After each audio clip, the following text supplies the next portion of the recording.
엠마오라는 지명은 여러분 많이 들어본 이름이죠, 그죠? 엠마오 하게 되면 우리 찬송가에도 엠마오라고 하는 이름이 들어가는 찬송가 가사가 있지 않습니까? 어저께나 오늘이나 영원토록 엠마오로 가는 그 내용의 가사가 맨 마지막 절에 들어있는데 엠마오 따뜻해요. 엠마오 하게 되면 약간 썰렁해요. 어떻습니까? 엠마오 뭐 그저 그렇고 그렇습니다라는 표정 같아요. 엠마오라고 하는 이름의 뜻이 참 좋아요. 엠마오라는 이름의 뜻은 따뜻한 우물이라는 뜻을 갖고 있어요. 뭐라고요? 따뜻한 우물. 자, 이거를 두 자로 줄이면 뭐가 될까요?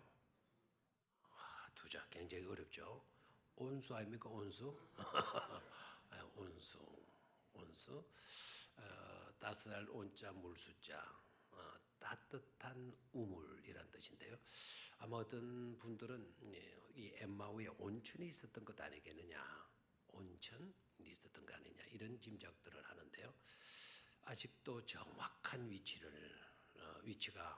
어딘지는 정확한 위치를 아직도 우리가 알 수가 없어요. 짐작으로 여기지는 장소는 네 곳 정도 있어요. 네 곳.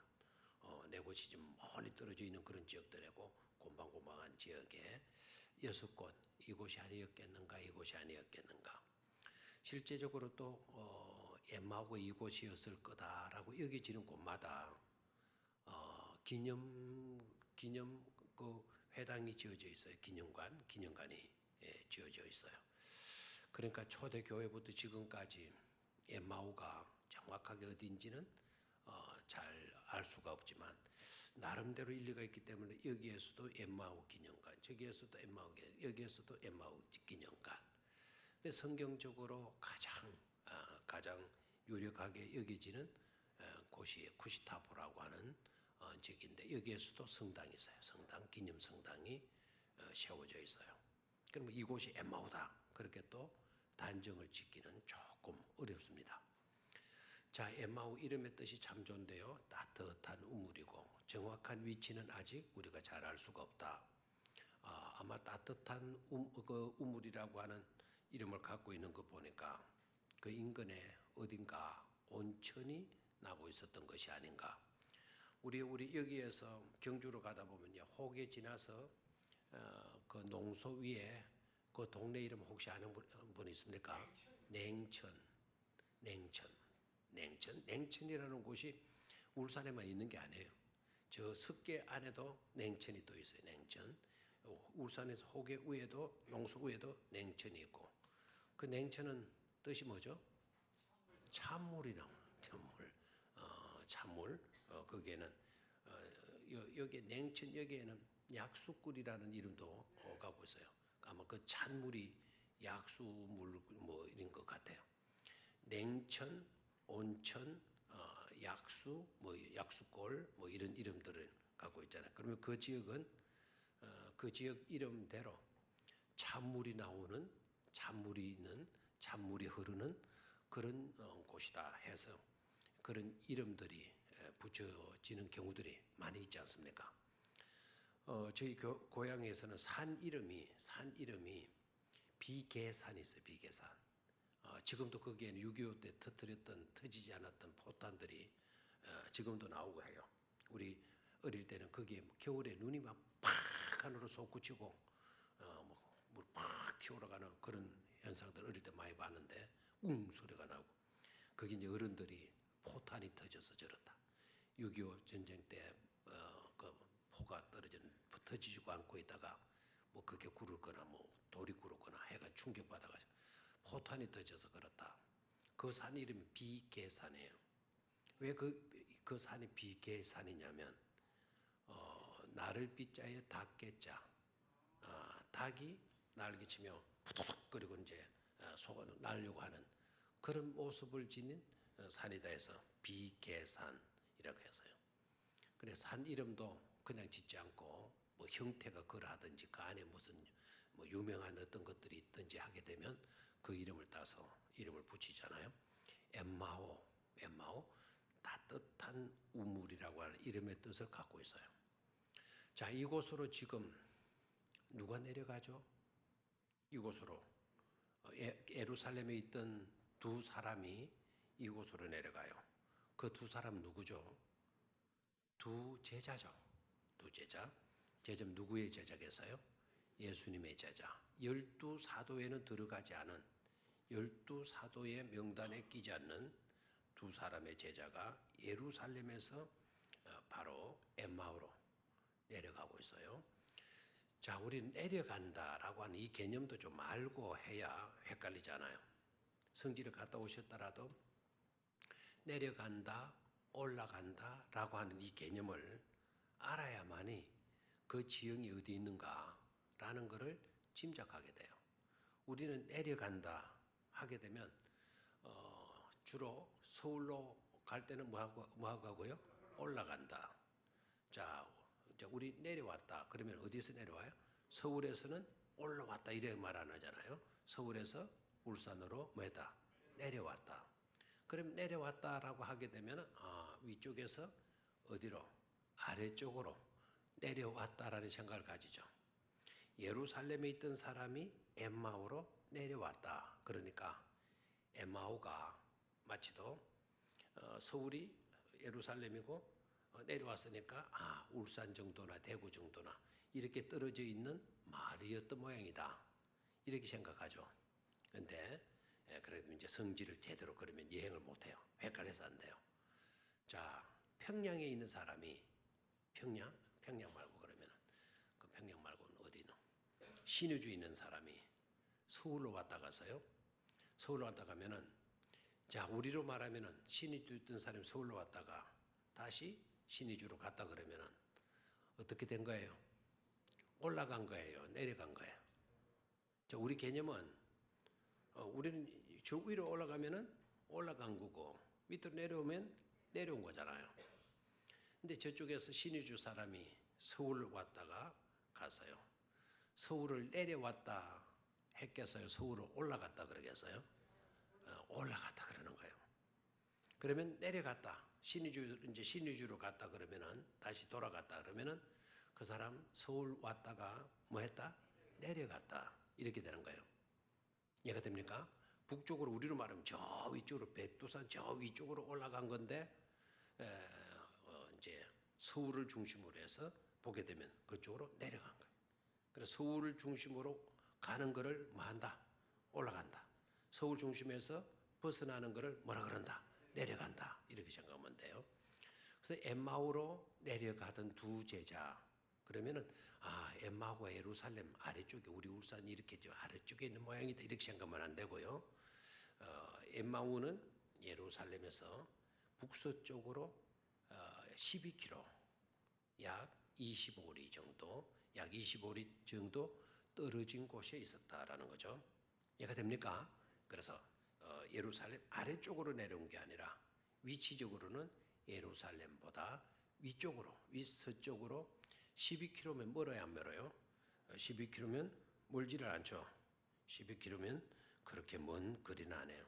12km 정도, 약 30리, 25리 정도 떨어진 곳으로 지금 내려가고 있어요. 자, 두 제자가 내려가고 있어요. 자, 여기서 여러분 생각을 해야 돼요.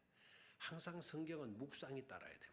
생각이 따라야 돼요. 그냥 눈으로 글자만 확인하고 지나가면 되는 게 아니고요. 그 한 절 한 절 말씀이 내 마음의 은혜, 내 마음의 기쁨 되어지려고 하면 우리 찬송가 가사에 돼 있잖아요. 그 말씀 한 절 한 절이 내 마음의 기쁨 되도다. 뭐 찬송하잖아요. 그렇게 되어지면 근성으로 읽어내려가 가지고는 기쁨이라는 것을 체험하기가 어렵죠. 그렇죠? 그래서 항상 묵상, 항상 생각이 따라야 돼요. 그리고 하나님의 도우심, 영감을 얻도록 해야 돼요. 자, 엠마오로 내려갔다 두 제자가. 그러면 왜 두 제자가 엠마오로 내려갔을까?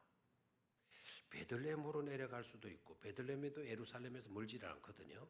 베들레헴으로 내려갈 수도 있고, 아니면 브엘셰바로 내려올 수도 있고, 아니면 다른 지역으로 그 요단강 쪽으로 그렇게 여리고 쪽으로 내려갈 수도 있고 한데 왜 엠마 쪽으로 내려가게 되었나?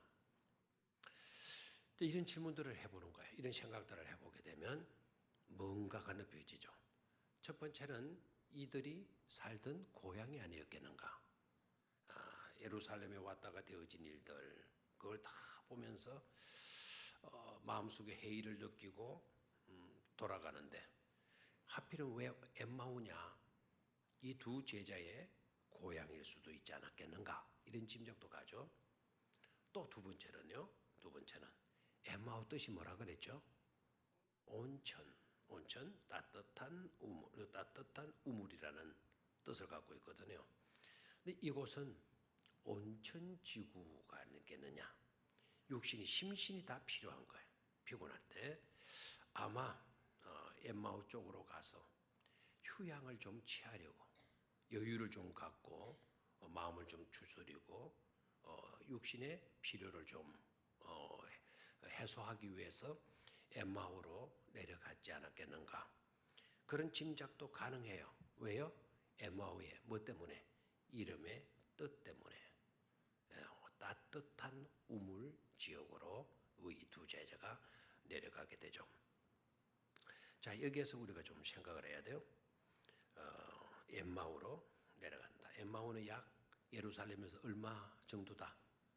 25리로 되어 있죠. 성경에는 25리. 히브리어는 60스타디움. 거기 4분의 1 정도로 나누면 돼요. 3분의 1 정도로 나누면 돼요. 그러면 약 25리 정도가 나와요. 자, 우리는 25리라고 하는 말보다는 12km에서 13km가 되면 약 30리로 보잖아요. 그죠? 그래서 약 25리, 약 30리 정도 떨어진 곳이다. 여기서 13km 정도 되면 어느 정도가 되는가 하니까 여기 13km가 되어지면 모하 위에 입실 정도가 13km가 돼요.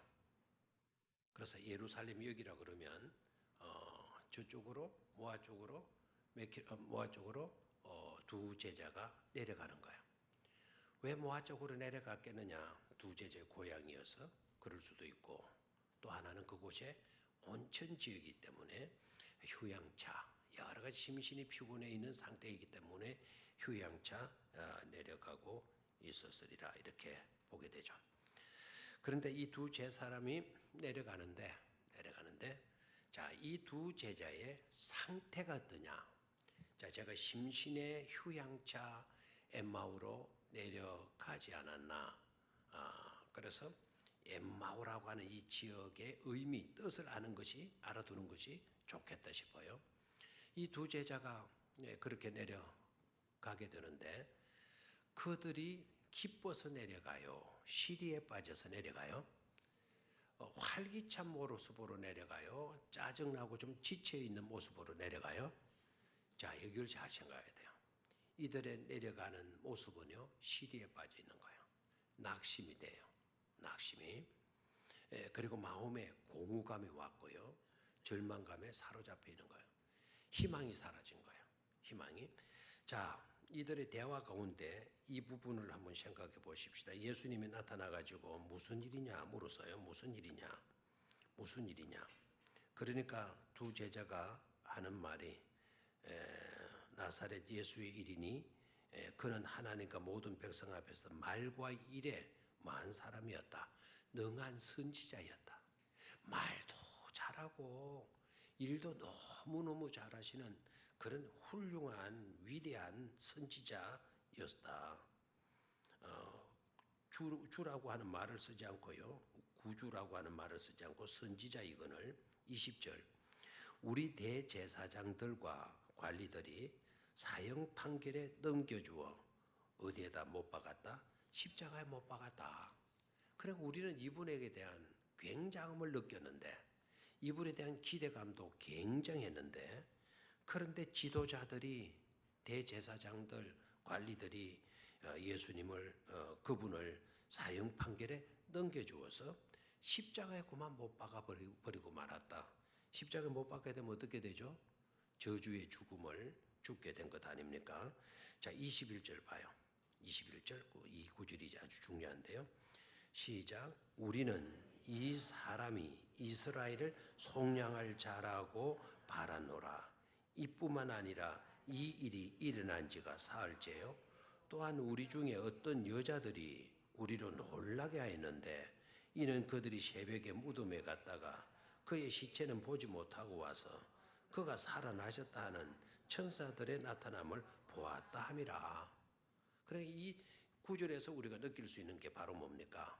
우리가 바랐었는데, 우리가 어땠었는데 실상은 그렇게 되지 못했다.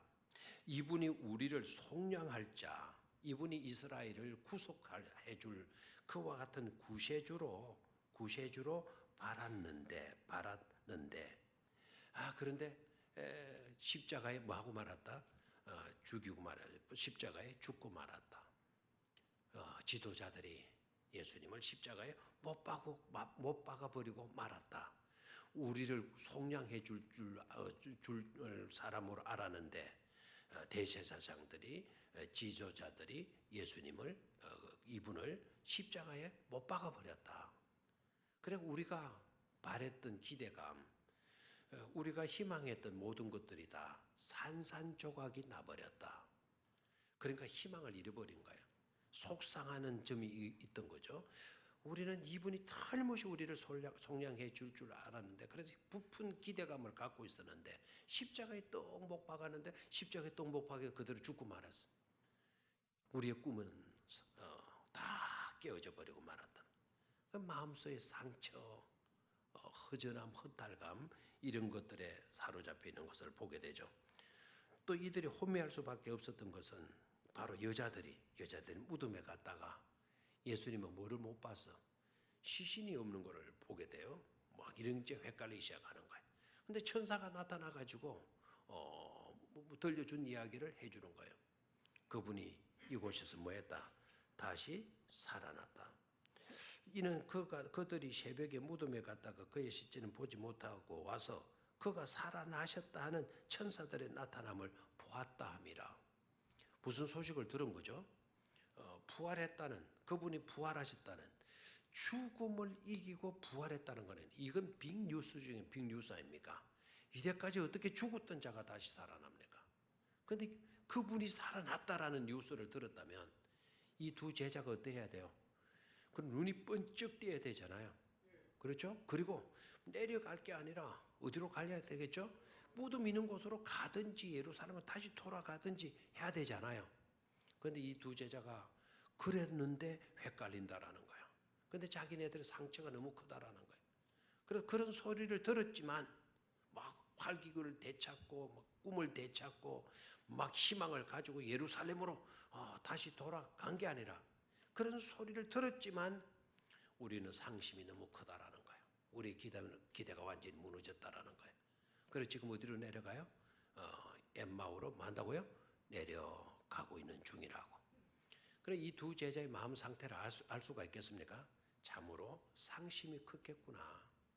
완전히 희망이 부서지고 말았구나. 산산조각이 말았구나. 허탈감에 빠졌구나. 시리에 완전히 젖어 있었구나. 아마 우울감에 너무 지나치도록 사로잡혀 있었던 것을 보게 되죠. 반응 좀 하세요 좀. 느끼십니까? 자, 뭘 보고 느껴지죠? 여자들이 천사들이 들려준 말을 들었어요. 그죠? 그가 다시 뭐했다? 살아났다라고 하는 말들을 하는데 그럼에도 불구하고 설마 하는 이런 생각들, 그리고 그 허탈감, 상실감, 그 마음의 상처, 기대감이 와르르 무너지는 그런 실망감을 그가 다시 살아났다라고 하는 뉴스가 극복할 수 있도록 만들어주지 못했다는 거예요. 그만큼 뭐가 컸다? 상실감이 컸다, 실망감이 컸다라는 것을 알 수가 있죠. 그래서 어디로 가요? 엠마오로 가요. 그래 그들의 마음 상태가 굉장히 다운되어져 있는 거예요. 시리에 차 있는 거예요. 그런 자들이 찾는 곳이 어디였다? 엠마오였다라는 거예요. 엠마오였다. 그래 엠마오는 우리는 그냥 엠마오, 이렇게 생각하지 마시고요.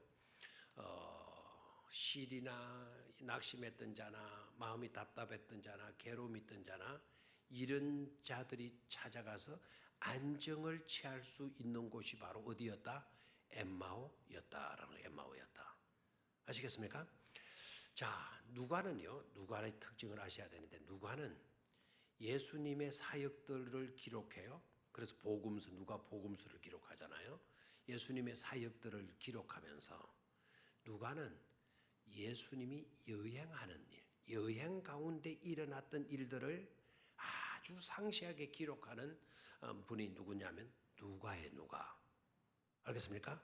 다시 한번 예수님이 길 가다가 또 여행 가다가 일어났던 일들을 상세하게 다루고 있는 제자가 누구였다? 누가라고 하는 분이었다라는 거예요. 누가. 됐습니까? 그래서 누가의 여행 기록이 나오면 우리는 누가의 특수성을 알고 그 여행 기록을 유심히 들여다볼 필요성이 있다 이겁니다.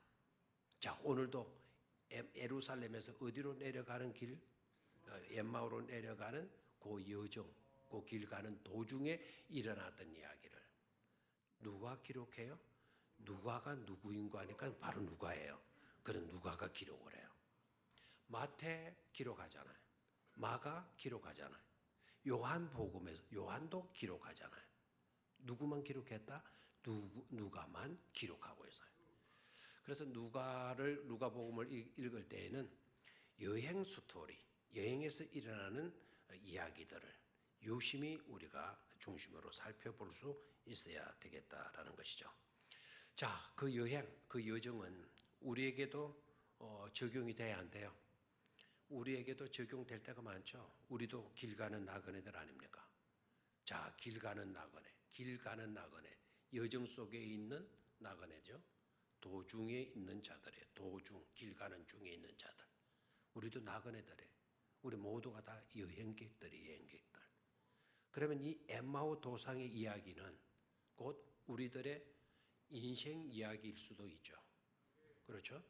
우리도 살다 보면 뭔가를 믿었어. 어떤 것에 대한 기대감이 있었어. 아름다운 꿈을 꾸었어요. 그 일에 대해서. 그런데 그 일들이 와르르 무너지는 기대가 무너지고 그렇죠? 희망도 깨어져 버리고 마음의 허탈감, 상실감에 사로잡힐 때가 많이 있잖아요. 내 아이가 인류대학에 입학할 줄 알았는데 낙방이 됐어요. 우리 회사가 견실한 회사가 될 줄 알았는데 부도가 났어요. 내가 언제까지라도 건강할 줄 알았는데 내 건강에 빨간 신호가 켜지기 시작해. 이럴 때 우리도 낙심되잖아요. 희망이 깨어지고 믿었던 것이 무너지고 확신했던 모든 기대감들이 상실되고 허탈감과 공허감 이런 것이 사로잡히게 될 때 우리도 하얀 길을 내려갈 때 엠마오로 내려가는 그런 우리가 되어지잖아요. 그렇죠? 어떤 사람은 진짜 낙향해서 고향으로 가는 사람이 있고 어떤 사람은 아이고 귀찮아 나 어디 가서 좀 쉬었다 와야 되겠어 뭐 이러는 분들도 있고 그렇죠. 그래서 엠마오로 내려가는 두 제자의 이야기가 아니라 이 이야기는 실제적으로 누구의 이야기도 될 수가 있다. 오늘을 살아가는 우리들의 이야기도 될 수가 있다라는 것이죠. 이 두 제자가 나와요. 한 분은 글로바죠. 이 글로바라고 글로바의 두 사람이 제자가 12사도에는 들어가지 않았지만 예수님을 적어도 몇 년 정도 따라다녔겠는가? 3년 동안 예수님을 따라다닌 거예요. 예수님의 공생애가 얼마였으니까? 3년이었으니까. 그래서 3년 동안 예수님을 따라다녔는데 오늘 결과가 그가 십자가에 달려 죽고 말았어. 맥없이 십자가에 피 흘려 죽으시고 만 거예요. 기대가 확 모으죠. 이게 뭐야? 우린 뭐야? 우리는 어떻게 되는 거야? 막 허탈감에 빠지게 되죠. 자, 그런데 여기에서 이제 그래서 다 낙향하는 거야. 다 시리에 빠지고 어떤 사람들은 식음을 전폐하죠. 방에 처박혀서 이불을 들부시고 막 엉엉 울기도 하죠. 모든 게 귀찮아서 막 그냥 싫어 막 다 귀찮아서 괴롭히지 말라고 나한테 좀 찝찝거리지 말라고 이럴 경우들이 우리도 많이 있잖아요. 그런데 여기에서 그 이야기로 끝나면 안 돼요. 여러분. 낙향해가지고 시골에 처박히고 고향으로 가서 처박혀 있고 그런 이야기로 끝나서는 안 된다라는 거예요. 상심될 때가 있고 기대감이 와르르 무너질 때가 있고 정말 믿었던 모든 것들 내 건강을 믿었고 모든 걸 다 믿었는데 그런 것들이 와르르 부서지는 그 순간 잊지 말아야 될 게 있어요. 잊지 말아야 될 거. 세 가지 오늘 저녁에 생각해요. 첫 번째는 잊지 말아야 될 거. 예수님은 절대로 우리를 포기하지 않으신다는 사실이에요. 자, 두 제자를 낙향해요. 가만히 놔두면 그들은 진짜 에마오로 내려가서 아마 따뜻한 물에 발 담그고 앉아 있었는지 모르겠어요. 그러면서 실망감, 서로 헛달감에 빠져가지고 시리에 빠져 있었는지 모르겠어요. 근데 우리 주님은 그렇게 되도록 놔두지 않으셨다라는 거예요. 그들의 길에 우리 주님께서 찾아가셔서 그들과 뭐 해주셔요? 동행해 주셔요. 뭐 해주셔요? 동행해 주셔요. 그들과 함께 대화를 나누면서 보조를 같이 맞추시면서 그들과 함께 가셔요.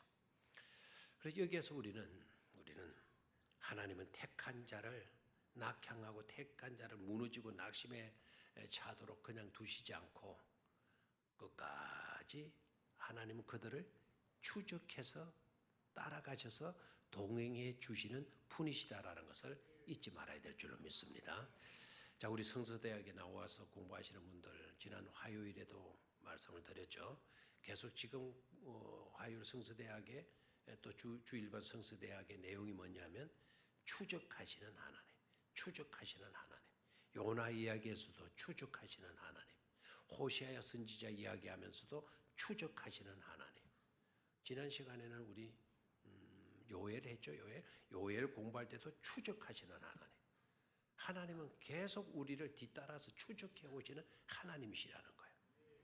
성서대에서 나오신 분들은 제가 강조를 했죠. 제가 좋아하는 분이 맥스 루케이드인데요.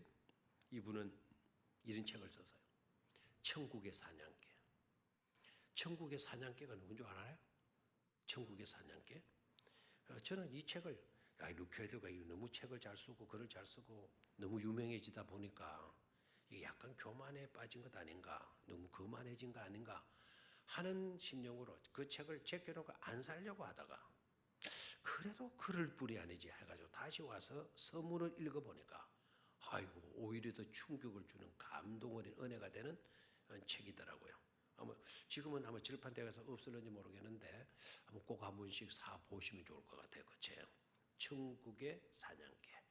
그 사냥개가 누구냐? 곧 하나님이시라는 거예요.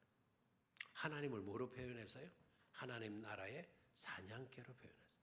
그 사냥개 잘못하면 오해가 되기 쉽습니다. 그 사냥개의 특징이 뭐냐?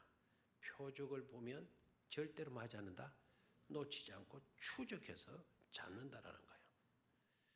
하나님이 천국의 사냥개가 개였기 때문에 우리가 이렇게 추적해 오시는 하나님 때문에 붙들려 가지고 하나님의 백성 된 자들도 많이 있을 줄로 믿습니다. 우리 멋대로 살아가는 아무렇게나 살아가고 이리 팽개치고 저리 도망치고 뭐 온 사방으로 도망다니는 우리들을 하나님께서 추적해 오셔가지고 붙들어가지고 오늘 이 자리까지 앉을 수 있도록 직분까지 만나서 섬길 수 있도록 만들어 주신 줄로 믿습니다.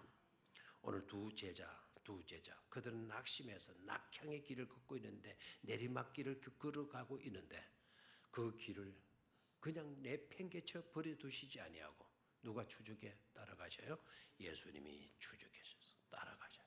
부활하신 주님이 그것도 부활하신 주님이 부활하셨으면 얼마나 또 하실 일도 많겠어요. 부활하신 주님이 그 내려가는 두 제자 뒤따라가서 묻죠? What's 너희들 무슨 일이야? 너희들 왜 그렇게 근심에 차서 내려가고 있어? 무슨 일이 있었어? 라고 묻는 거예요. 그러니까 제자들이 의아한 거예요. 누구신데 그러세요? 보자하니 예루살렘에서 우리와 같이 내려온 것 같은데 당신이 예루살렘에 머물면서 예루살렘에 되어진 일을 못 들으셨어요? 이렇게 제자들이 반문해요. 그러니까 도대체 무슨 일이 있어서 그러셔요? 그러니까 뭐 이야기를 한 거예요. 우리를 믿었는데 그분이 지도자들이 그분을 십자가에 못 박아 죽여버린 거 아니겠어요? 그래 장사 지냈던 거예요. 모든 꿈들은 사라졌었느라고. 그런데 우리들 가운데 함께했던 여제자들이 무덤에 갔다가 그분이 쉬지를 못 봤던 겁니다.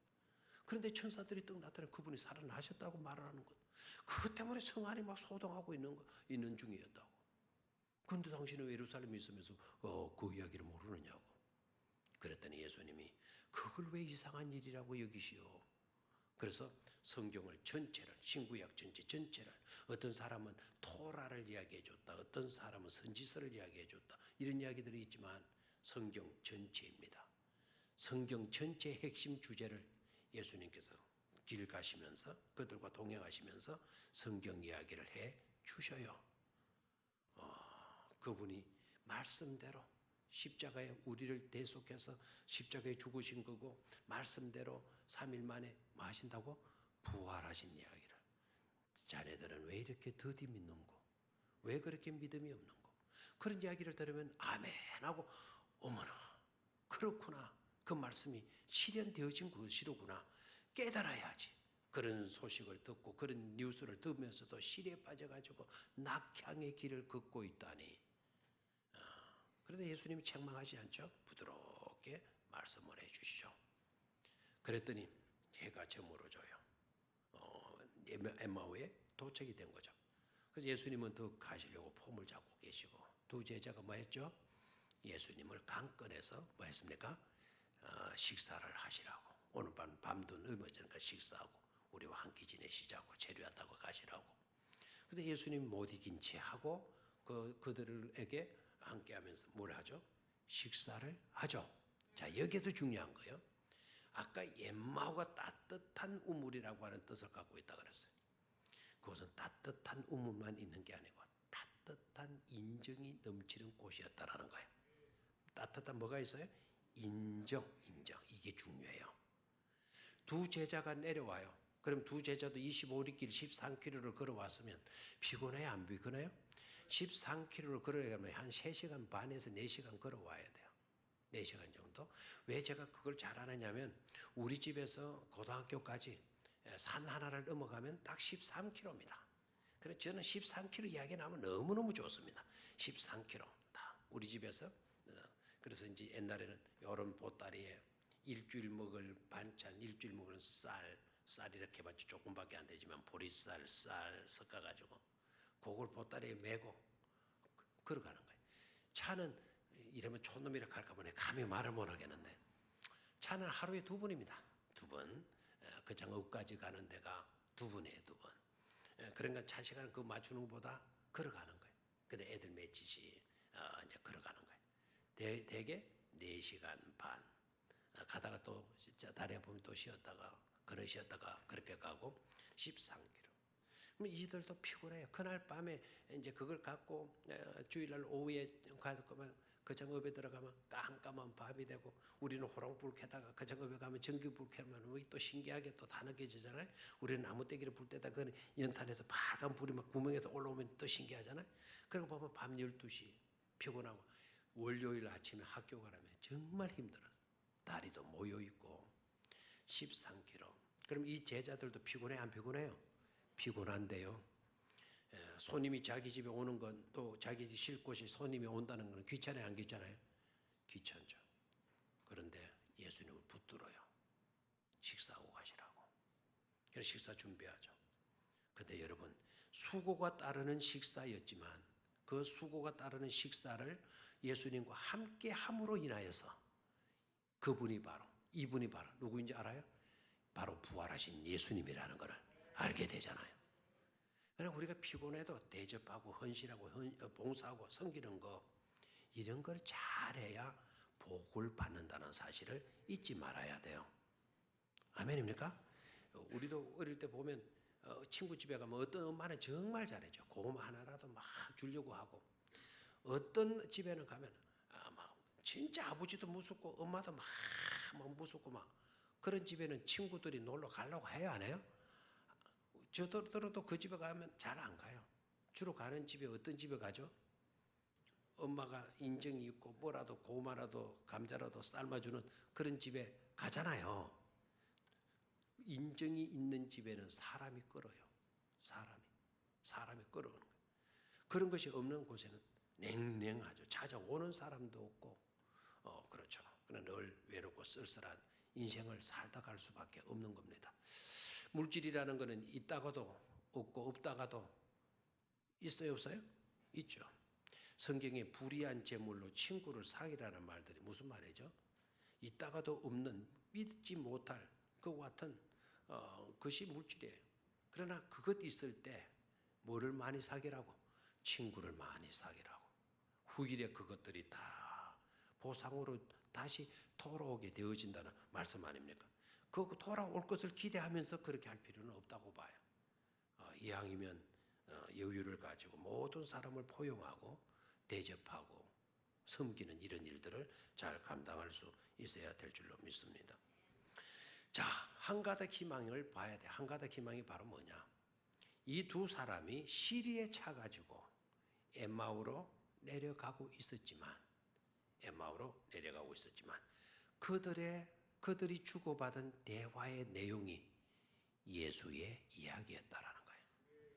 여러분, 낙심이 되고 그 상처가 되고 절망이 되고 한숨이 절로 나오고 탄식이 나올 때 그럴 때에도 누구의 이야기를 끊지 말아라.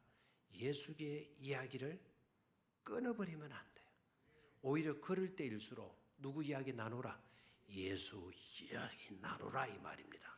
예수 이야기 나누게 될 때 예수님 이야기 나눌 때 예수 이야기에 대한 해답을 못 찾고 있는 것을 예수 부활하신 예수님이 오셔서 도와주시잖아요. 아멘입니까? 그래서 이들에게 발견되어지는 희망적인 요소, 낙심하고 시리에 빠지고 완전히 희망을 잃어버린 절망적 상태에 놓여 있는 그들에게 한 가닥 희망을 볼 수 있는 거는 그러면서도 그들은 누구 이야기를 나누었다? 예수의 이야기를 나누었다라는 거예요. 예수 이야기를. 아멘입니까? 자, 첫 번째는요. 끝까지 추적하신 누구? 추적하시는 천국의 사냥개. 그분이 하나님이시고 예수 그리스도시잖아요. 시리와 상실감에 빠져서 내리막길로 치닫고 있는 인생들이지만 두 번째 희망적인 요소가 뭐였다? 그러면서도 불구하고 누구의 이야기를 끊지 않았다?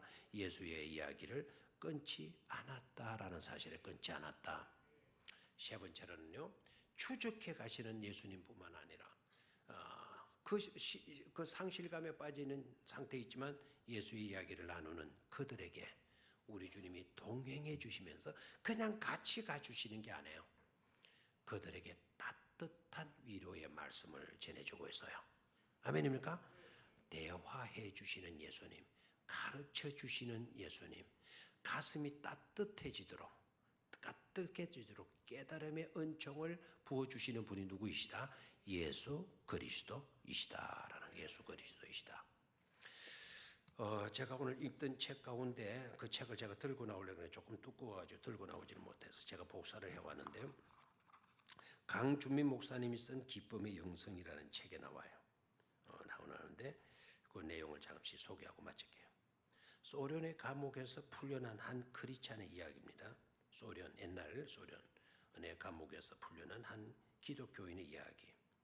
그는 강제 수용소에서 작업을 하다가 사고를 통해 곱사등이 요새는 척추장애인이 된 거죠. 곱사 알죠? 곱사등이가 되었어요. 사고 때문에. 그래서 불편하죠. 뭐 이렇게 곱사로 이렇게 살아가려고 하니까. 그런데 사람들이 막 흉을 보고 뭐 보는 사람들 이상하게 보고 그래서 이 사람도 사람 앞에 나서는 것이 두렵고 했었는데 그런데 한 아이가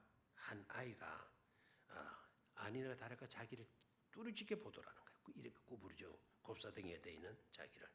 그래서 자기도 약간 쑥스럽고 아이여서 대수롭지 않게 여기는데 이 아이가 자기를 열심히 바라보다가 자기에 묻더라는 거예요. 아저씨 등에는 뭐가 들어있어요? 그 고전이 이게 뭘로 가는가? 이게 뭐가 들어있어요? 난처는 주문을 하죠.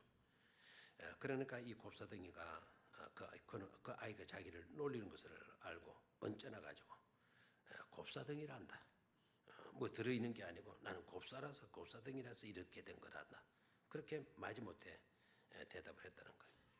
그런 대답을 해주니까 아이가 갑자기 아니에요 아저씨. 제가 알기로는요 하나님은 사랑이셔서 사람을 불구로 만드시지 않으신대요. 아저씨는 곱사등이가 아니라 아저씨 어깨 아래는 상자가 들어있는 거예요. 그 상자 안에는 천사의 날개가 감추어져 있을 거예요. 그래서 언젠가는 그 상자가 열려 아저씨는 날개를 달고 하늘나라로 훌훌 올라갈 수 있을 거예요. 라고 했다고 해요. 기쁨의 영성감 60페이지에 나오는 이야기인데요. 자, 제가 왜 이 이야기를 해줄까요? 수많은 많은 사람들이 곱사등이를 봐요. 그러면 곱사다. 특히 유진이라는데 뭐 이런 식으로 많이 이야기를 할 거예요. 근데 이 꼬매는 천진난만하잖아. 한마디의 위로의 말. 아니에요. 하나님은 절대로 사랑하는 사람을 장애인으로 만들지 않는데요. 아마 아저씨 계단 아래는 뭐 상자가 있을 거예요. 그 상자는 천사의 날개가 들어있을 거예요. 그래서 언젠가는 그 상자가 열리고 그 날개로 헐헐 날개짓 돼서 하나님의 나라로 올라갈 수 있을 거예요. 똑같은 수많은 사람들이 자기를 만났고 자기 수많은 사람들이 여러 가지 눈총을 주었는데 이 아이, 그래서 이 사람의 이야기는 내 평생에 이 아이의 그날 나와 함께 해준 동행해준 이 아이의 그 말을 나는 잊을 수가 없을 것이다. 그때 그 말을 듣는 순간 내 가슴은 감격으로 내 가슴이 뜨거워졌노라고 하는 이야기를 해요.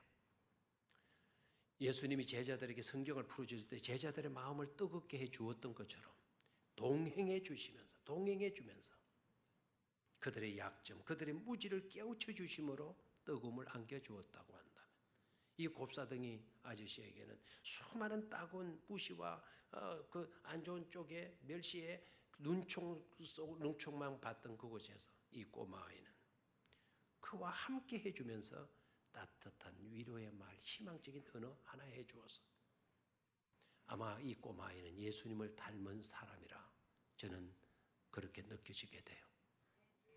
두 제자의 가슴을 뜨겁게 해주었던 바로 그 예수님을 닮은 아이가 그 곱사등이를 만났던 그 꼬마 아이의 모습 아니겠는가. 그 꼬마 아이가 예수님을 닮은 그런 모습인 줄로 믿습니다. 우리도 길 가는 여행객들이에요. 길은 먼 길을 가야만의 여행이 아니에요. 먼 길을 가는 것만 여행이 아니라 돌아오는 것도 여행이에요. 여행. 그렇잖아요. 먼 길을 가는 것도 여행이고 돌아오는 것도 여행이죠. 그런 여행을 다 우리가 해가야 될 사람인데 어디로 가는 여행도 있겠지만 진정 나 자신에게로 돌아오는 여행, 그런 여행도 중요한 것임을 깨닫고 따뜻한 말, 남의 약점을 약점으로 보아주지 말고 오히려 천사의 날개로 보아줄 수 있는, 그래서 그들의 가슴에 위로를 주고 따뜻한 감격을 주는 그런 여행객들이 꼭 되어져야 될 줄로 믿습니다. 우리가 오늘 어디 여행했어요? 엠마오 여행했어요. 자, 화면 한번 엠마오 한번 그림 한번 보고 다음 시간에 계속 보도록 하겠습니다. 저 그림 여러분 많이 봤죠? 저 그림 어떤 집에는 저걸 그러는데 저 무슨 그림이에요? 그러니까 저도 잘 모르겠어요 그러는데요. 저것이 유명한 화가의 엠마오의 두 제자 그림이에요. 가운데 계신 분이 누구죠? 예수님이겠죠, 그죠? 저건 화가의 상상이에요. 엠마오에 돌아가는 저런 숲이 있을 리가 없어요. 저런 숲길을 두 제자가 낙향하면서 내려가는데 그들과 예수님이 동행해 주시면서 하늘의 비밀을 깨우쳐 주게 되죠. 그리고 식사 때 이제 간격은 다음 시간에 말씀을 드릴게요. 떡을 떼어 주실 때 제자들의 눈이 밝아지고 와 해가지고 그들이 어디로 올라가요? 예루살렘으로 다시 올라가게 되죠, 그죠? 지난번에 눈이 밝아져라는 설교를 얼마 전에 제가 설교를 했는데 엠마오 다시 여행하면서 이 부분을 점검을 하도록 하겠습니다.